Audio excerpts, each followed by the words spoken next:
Point number 5, inshallah ta'ala. Taba'atul Kitab, the publication of the book.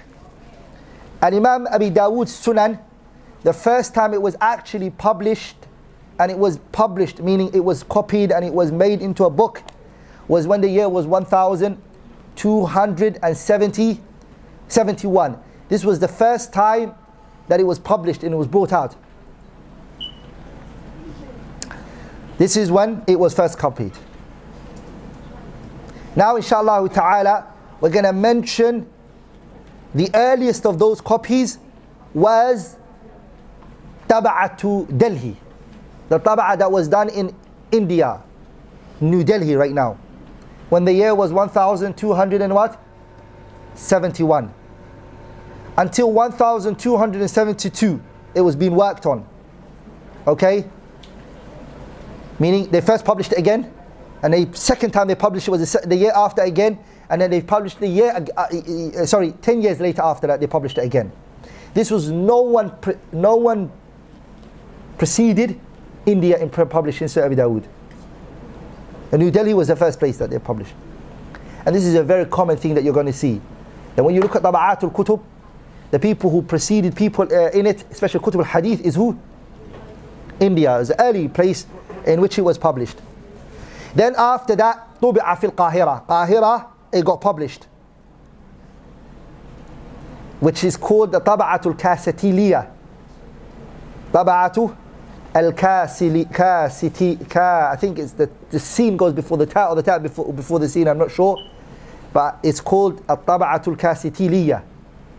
This was the publication that Egypt came out with, and the year that it was done was 1280. And it was done in 2 volumes, fi mujalladaini, 2 volumes it was done in. And then again after that it got published again in India, when the year was 1305. Now India, because they published it first, they don't want to publish it just like its normal self. So what they did this year was that they published it with the ta'liqat of Al-Imam Al-Khattabi rahimahullah on the Hawamish. Again, they brought out the first ta'liq on the book. And then it got published in Qahira again with the side note of who? The Sharh of Zarqani and the Muwatta of Imam Malik. They placed that on the bottom when the year was 1310.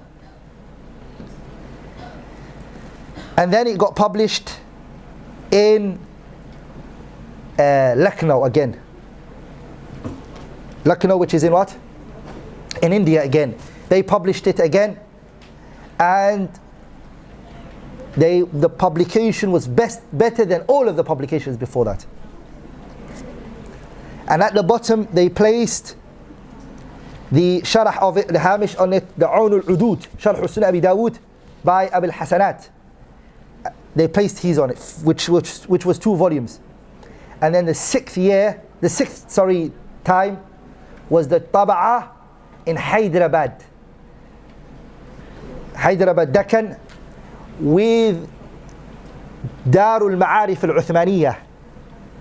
They published it in the year 1391, and they published it again 1393. The best publication of the kitab then, it was the Taba'ah, which is the Taba'atul Hajariyah. Taba'ah Hajariyah is the best, which was done in India. Taba'atul Hajariyah it was called, and it was published in India when the year was 1323. This is the best publication, and it was done in 4 volumes, very big, thick. If you go to India right now, Jami'ah Salafiyah Banaras, they have it, and they also have it in Hyderabad, Deccan, Dar al-Ma'arif al-Uthmaniyah. They have this publication. وهي أجود الطبعات. It's the best طبعات in terms of ضبط of Sunan Abi Dawud, in terms of the what? The matan and the hadiths. And Darut Ta'sil, which is the one I have with me, they used it, they applied it. So they used this one.